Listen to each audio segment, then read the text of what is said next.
Hello, everyone. This is Sherry with the CGH Health Foundation. Welcome to our Growing Healthier Facebook Live program.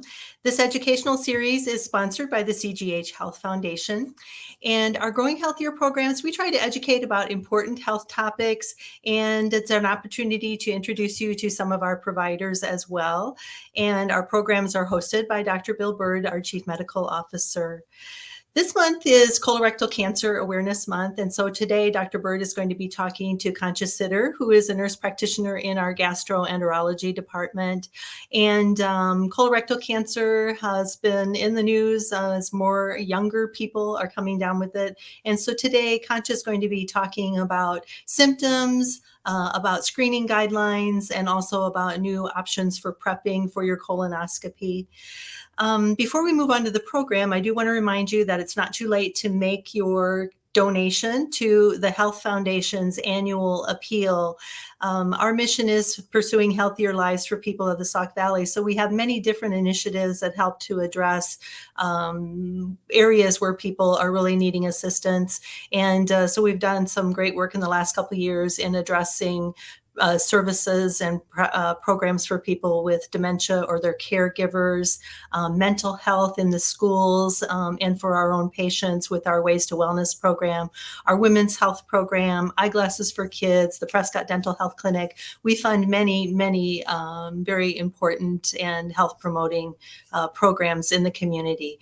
And so you can help us help others by going to cghmc.com forms and giving back, or looking just for the Health Foundation information.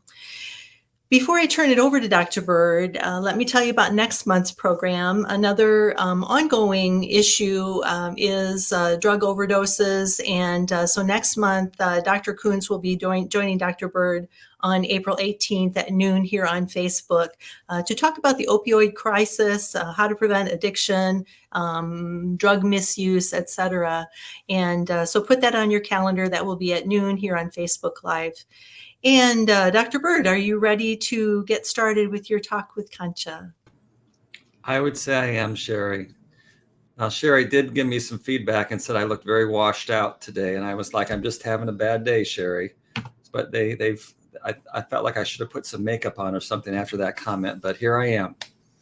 Welcome. Thank you for joining me on the broadcast today. And this is Colorectal Cancer Awareness Month. And so we thought we'd bring in someone who's been on this program before and always does a really good job and is very informative. And that is Concha Sitter, one of our nurse practitioners at CGH in our GI department. And Concha, welcome.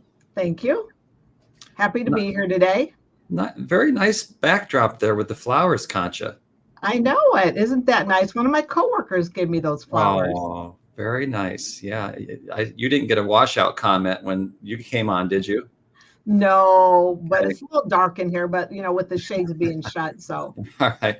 So without further ado, you ready to answer a few questions? I am. All right, great. All right. Let's just talk about, first of all, colonoscopy screening recommendations. What are the latest recommendations for who should get screened for colonoscopy, Concha? Sure. The latest recommendations are that individuals start at the age of 45, which are considered normal risk individuals, meaning there's no family history of colon cancer, colon polyps. There's no personal history of colon cancer, colon polyps, no family history of genetic syndromes like Lynch syndrome. And so those are the individuals that have those other entities that need screening sooner. So purely for colorectal screening, it's now age 45, which is 45 is the new 50, I guess. Yeah. Yeah. And so that is the thing I've been thinking about is like, are there any studies out there or any theories as to why the age of folks getting this diagnosis seems to be, and not just seems to be, it is getting younger? Correct. Well, there's actually a group out of Massachusetts General that is part of called Team Project. And they're a global team that is trying to work on and research why are individuals getting colon cancer at an earlier age. So it's just ongoing new. Now, there's multiple theories. The thoughts are maybe individuals when they were younger, exposure to environment. Are there issues with, antibiotics in the past, on a frequent use? Is there something else that's triggering individuals to get at a younger age? Now, thoughts are obviously we have a Western diet. We Mm. know that our diet has a lot of processed foods. We eat a lot of red meat, that maybe there's also dietary factors. But then we know there are things that do happen, that individuals have that genetic disposition. There's also obesity, possibly alcohol related, smoking related. Also, those factors can factor into it. So I'm sure we'll know more in the next couple of years, but it is ongoing research at this time. I guess the key point here is you just don't know. We don't know yet about why, but we do know that if you can begin the process when you're 45, that your odds of both getting and or getting sick and or dying from colon cancer are significantly improved. That is correct. That is correct. Because overall, over the age of 50, colon cancer has been on the decline, but as we were just mentioning, in younger individuals, it's on the rise. And so that's why 45 is the new 50. Yeah. So there are probably some folks who may be watching this and are going, we understand, Bill and Concha. I get that I should be doing this. I haven't done it yet because just the thought of going through the bowel prep is just like, I've heard too many horror stories. You want to talk about that a little bit, Concha, about any changes of the bowel prep that may make it more doable for folks? Oh, definitely. Like over all the years, they've come out with multiple bowel preps where there's been liquids. And of course, everyone hears the horror story about the gallon, but gallon is appropriate for some individuals if they're higher risk. There's been pill preps. And then they have decreased the volume of it's called polyethylene glycol solution, which is what the gallon is, but in a smaller volume. But over the years, though, unfortunately, the pill preps that come out, individuals think it's one pill. It can be multiple pills. It can be anywhere from 28 to 32 to 40 pills altogether that have to be consumed, prior to the prep. So you might be taking one pill every 1 to 2 minutes until you take a total of 12 pills, 24 pills, and then you have to repeat that again. But the other things with the pills are a lot of times insurance companies won't cover that, or they have a high copay. Now, more currently, we're using a polyethylene glycol solution, but it's in a low volume that you can get over the counter, and you get to pick the flavor. So, for example, we recommend you mix it with Gatorade or Propel because that has electrolytes in it.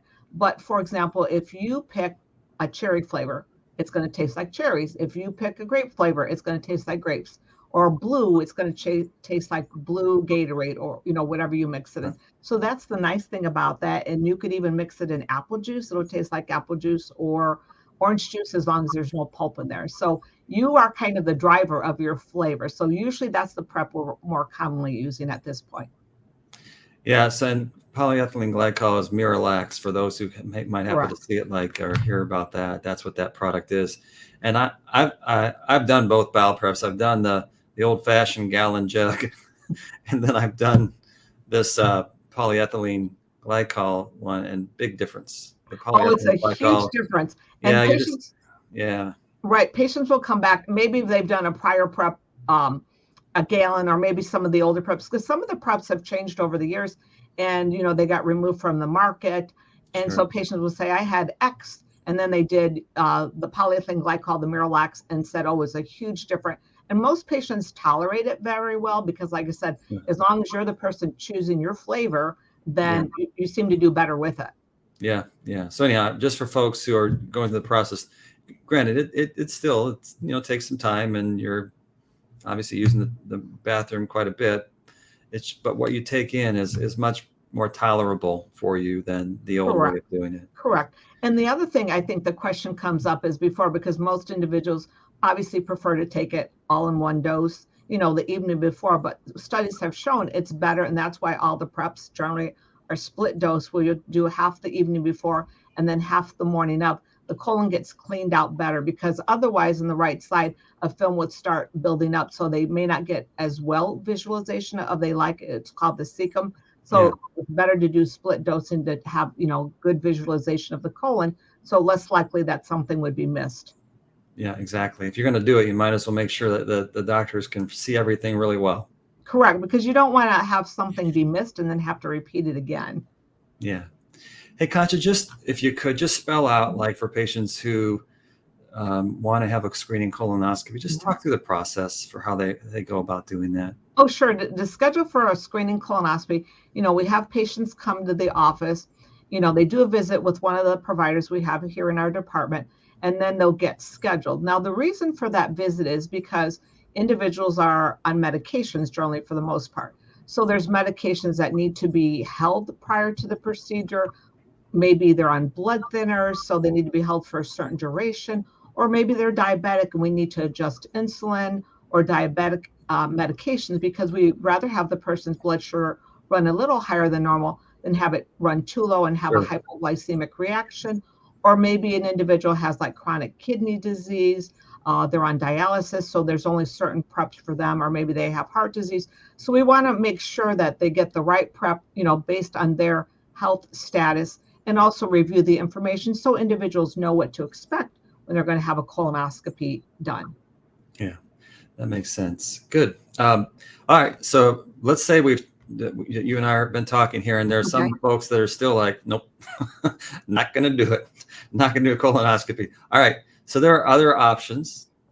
Sure. But colon cancer. Let's hear about those. Oh, absolutely. So let me go back to a minute. I'm just going to review a colonoscopy because some folks might have heard about it, but really they don't know what's involved with the colonoscopy. Sure. So a conventional, we call it colonoscopy, is where you prep the day before and then the morning of, you come to the hospital, to our digestive health center. They start an intravenous line, and then you get medication, to help with relaxation, pain control during the procedure. So then they use it's called a colonoscope. It has a camera and a light at the end of it. And the goal is to get all the way over to the right side of the colon. So what we're looking for in any type of screening, especially colonoscopy, we want to rule out any types of what's called colon polyps, because colon polyps are the precursor to colon cancer. So the whole goal is to get 2 polyps ahead of them before they have the opportunity to grow into anything. So that's your conventional colonoscopy. So there are, pros and cons to every type of procedure or testing that you can do. So obviously with a colonoscopy, you do have to be on a liquid diet, the day before. You have to drink a solution to get all cleaned out. For people that work, obviously there's downtime, the actual day of the procedure, because you get sedation. You're not able to drive that day, or you should not drive that day, even though some folks think that they can. You shouldn't operate in machinery, so you're off that day. And depending on their work, some have to be off the evening before if they work like 3 to 11 shift or 11 to 7 shift. And then there are costs associated with that. So other options are, there's what's called virtual colonoscopy. And we don't do that locally. I know some individuals have gone like to Quad Cities or a bigger center. So virtual colonoscopy, they use a CAT scan. And then what the CAT scan does is take pictures of the abdomen, and they put all these pictures together and kind of looking at it like a movie per se of the colon. They're doing the same thing. They're looking for what's called colon polyps. But with a virtual colonoscopy, you still have to prep the day before because your colon needs to be all cleaned out so they can see, are there any polyps in there? So virtual colonoscopy, is another opportunity to have it. And virtual colonoscopy only takes on the average about 15 minutes. Okay. But let's say if a virtual colonoscopy does show that you have a colon polyp, then you would need to get scheduled for a colonoscopy, a conventional colonoscopy, to rule out that there really is a polyp there. And if there is a polyp, remove it at the same time. Right. So for some individuals, that is more appealing per se, because it's the day that you have it done. It's not invasive in terms of you're not getting sedation. You don't have that downtime. So you could, in theory, go back to work that day after you have it. But you still have to prep the day before. So that's a possibility for some individuals. Then we also have what's called fecal occult immunoassay test, which is a stool specimen that individuals can do. So for that one, it's easy because you can do it at your home. Doesn't require any preparation. You just get the stool kit, you bring the stool kit back to the clinic, and then they analyze it. So it's looking for, is there any evidence of microscopic blood? And it only checks for human blood, like I said, that's in the colon itself. So if it's negative, that's an option, but it's not like you're going to do it once and you're good for 10 years. If someone's going to do just the fecal occult immunoassay test, they recommend it being done on a yearly basis to make sure there aren't any problems. And then I'll go back to the virtual colonoscopy. If that one is done and it's negative, they recommend that one in 5-year increments. Okay. So, that's another option. Now, as I mentioned, if the FIT is positive, then it leads to a colonoscopy. Sure. There's also, people have probably seen it on the TV where there's like a box walking around and talking. That's called a Cologuard. Right. So for some, that's another option too. So Cologuard doesn't require any dietary restrictions. And so what happens is your provider orders a Cologuard. The company gets contacted. They send the box or the kit per se, directly to your home. At your convenience, you collect the stool sample. You put it back in the package, and then you contact the provider that's listed on there, and they pick up the kit, directly from you, and then it gets shipped off. And so they're analyzing what's called fecal DNA. So if individuals have a colon polyp, colon mass, that's what it's detecting or looking for. So that one has about a 92% rate that it's accurate for detecting like a colon cancer or colon polyps, but it's not 100%. But on the flip side, it has what's called the false positive rate, meaning it might come back, false positive. It might come back showing that it was something there. So then individuals do require colonoscopy, and then a colonoscopy could be negative. But that's an opportunity also for individuals to have done. Again, no prep, there's no downtime, so it's easy for individuals to do. If the Cologuard is negative, the American Cancer Society recommends it gets repeated every 3 years. But, that's just dependent on the provider too, because if someone has that done, some providers might say, well, gee, maybe consider a conventional colonoscopy, in 3 years' time, because conventional colonoscopy is considered the standard of care per se. Then there's also, years ago, some individuals might remember that there was called the Guaiac stool test, where they had 3 specimens that were done. Where they would get a little kit and they would take it home. But that one did require dietary restrictions. Right. Where 72 hours ahead of time, you needed to avoid red meat. You needed to avoid processed meats, also vitamin C, because those things potentially could interfere, with the stool studies done. If that was negative, they recommended having it done, on an annual basis. Years ago, we used to have a short scope called the flexible sigmoidoscopy, where that would look at the left side of the colon. And imagine like if you're looking down at your toe. So the left side of your colon is called the descending colon and the sigmoid colon. So that scope did require prep, the afternoon before, so they could get the left side of the colon cleaned out. So some individuals would do like a stool kit and then do a flexible sigmoidoscopy every 5 years. But obviously, if a flexible sigmoidoscopy showed a polyp in the left colon, then an individual would need a colonoscopy. So you're still not directly looking at the other 2/3 of the colon, but that's why I would require a stool kit in advance to rule out that it's negative per se. Right. So, and the rates vary. Like I said, some institutions, for example, on virtual colonoscopy, say in detection of colon cancer is about 79 to 95 percentile range. But sometimes when polyps are smaller, it may not pick that up. Or, for example, even in a colonoscopy, we have folds in our colon that are normally there. So sometimes if there's a little polyp hidden behind a fold, it may not be able to detect it initially. So those are some of the options that individuals can do. So hopefully, the whole goal is to screen. So conventional colonoscopy is the best test, but individuals, based on doing something, whether it be Cologuard, the stool test, doing something is better than doing nothing. Because the whole goal is to want to catch it early, as you mentioned, prevent, if a person has a colon polyp, for it to grow potentially into a colon cancer. Because there are colon polyps that are not necessarily precancerous.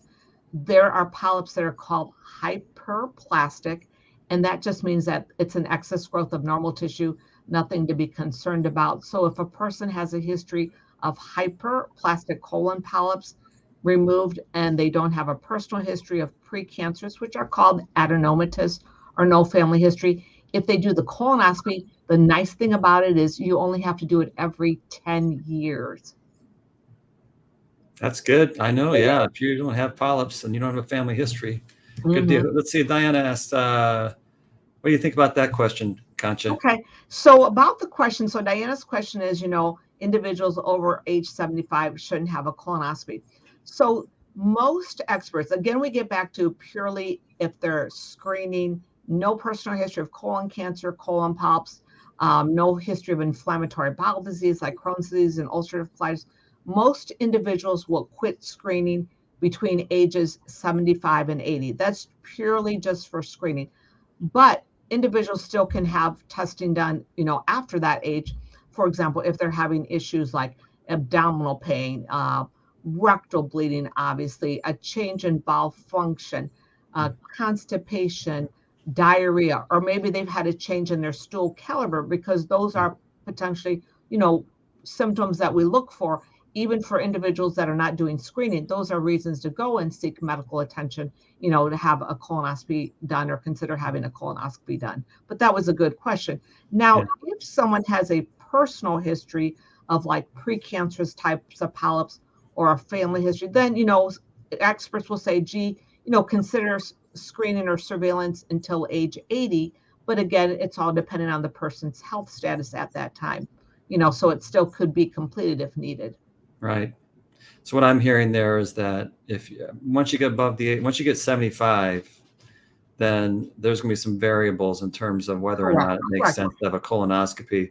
If you're perfectly healthy, and you haven't, and you might want to consider a screening colonoscopy if you're a little older than 75, but probably not beyond 80. And if you're not so healthy, then you maybe want to forego it. And for sure, though, or not for sure, but if you do have symptoms that are more than just a screening colonoscopy symptoms, then you're probably going to want to talk to people like yourself about, okay, what are the pros and cons about getting this done or not? Yeah. Right. Because as we know, as we age, there are more risks associated with doing, any type of invasive. Everything gets thinner, right? Everything in our, Exactly. Because just when you said that, because like your colon is tissue like everywhere else. So imagine as we get older, our skin become more fragile. The same thing can happen with the colon. The tissue becomes thinner. There's an increased risk of perforation, accidentally putting a hole in there that doesn't belong there. Obviously, even with having a colon prep, because we all know the whole goal is it's to give you diarrhea. So a person can become dehydrated. Our electrolytes can get off, like our potassium might get low, our sodium might go down, our magnesium. Some individuals may get lightheaded or dizziness. So therefore, that's exactly what we want to see someone, look at the pros and cons, or is there other things that we can do to try to exclude, there's nothing else going on. Yeah. Very helpful. Thanks for that question. From Diana. It's a good question. Yeah, for sure. Hey, speaking of bonus questions, I'm going to throw one more bonus question out for the folks who are watching. Let's talk about, I'm just going to set aside colon cancer and talk about hepatitis C. Sure. What? Because that's something we're pushing more towards screening for that as well. You want to talk a little bit about the screening for hepatitis C and why you would entertain doing that, Concha? Oh, sure. So years and years ago, we only screened for hepatitis in individuals that were high risk. In about 2020, the CDC came out with a recommendation to start screening anyone over the age of 18 at least once in their lifetime. So that basically is everyone. Yeah. Because if someone has been exposed to chronic hepatitis C, or has been exposed to hepatitis C, is long term, if they're unaware of that, it can take, on the average, if someone is positive, can take like 15 to 20 to 25 years before an individual has symptoms. So if someone has chronic hepatitis C, they also have an increased risk of developing cirrhosis of the liver cancer. So again, it's one of those things we want to detect it early. Now, let's say if someone has risk factors and they're not age 18, the recommendations are go ahead and screen them. So for example, risk factors could be that someone does intravenous injection of drugs, maybe they've snorted cocaine, Maybe hypothetically, years and years ago, tattooing used to be one, but now, that's safer in terms of their sterile products being used. But let's say someone goes on vacation and they have a tattoo like in another country and they don't have the guidelines that they use for instrumentation. That's a risk factor. Which, by the way, I don't think we would condone that. Correct. Exactly. Like one of the last things I would do when I'm sitting in. Okay, but anyhow, but I know that happens because I hear that right? Yeah. Individuals say, "Oh, I went on, a bachelorette party, right. Bachelor to X country, and we all decided to get tattoos together." Yeah, it's like, now you need to be tested, and all of you need to be tested because actually, years and years ago, this is a true story, that I knew someone that their son had done that. And it was in another, they lived in the United States, but they went to another country, and they, like 3 out of the 5 got exposed to the virus. Oh boy.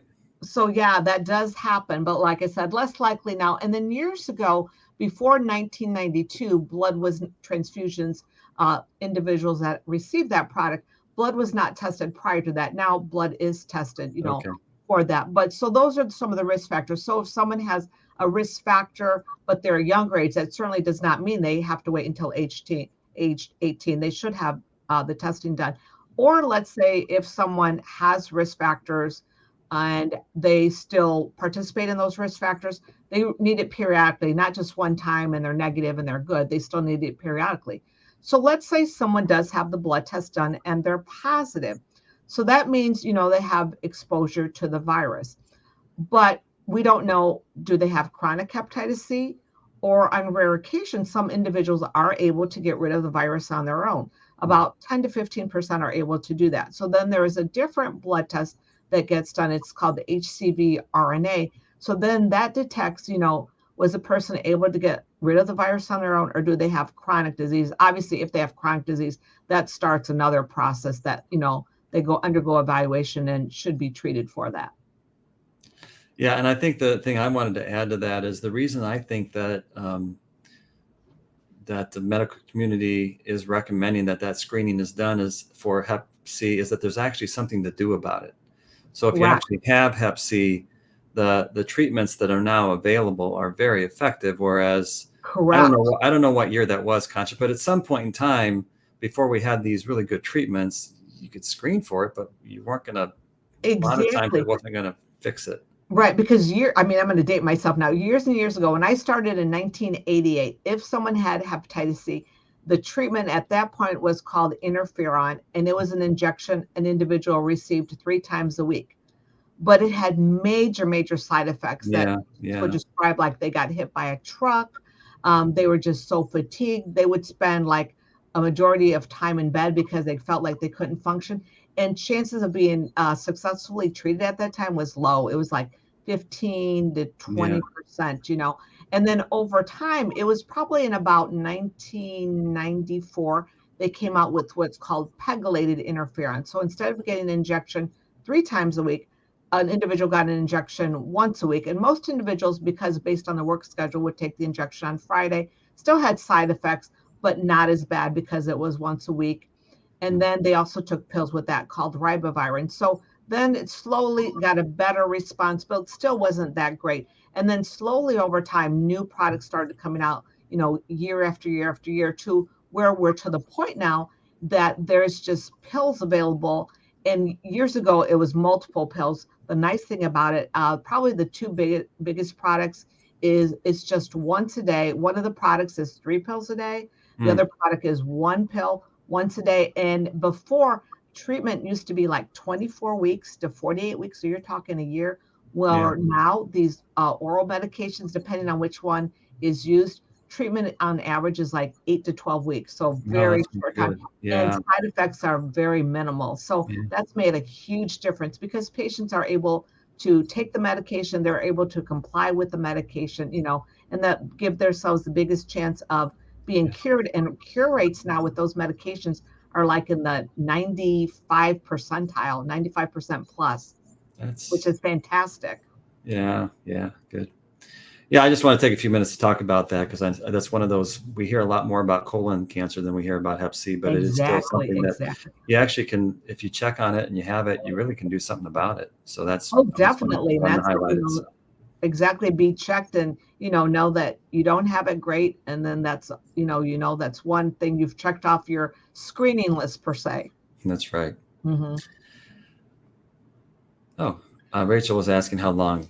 Oh, Well, sure. So depending on which prep gets used, or I shouldn't say the prep, the pill prep per se, or the treatment, the one by the like, way, hi, Rachel. yeah, the Nice of one her to be watching. is 3 pills a day. That one is for 8 weeks duration. And then the one that's 1 pill a day, that one is for 12 weeks duration. So like I said, short time frame. Yeah, good. Mm-hmm. Well, thanks, that's Mary great. Ann. Very nice of you to say. Yeah. Mm-hmm.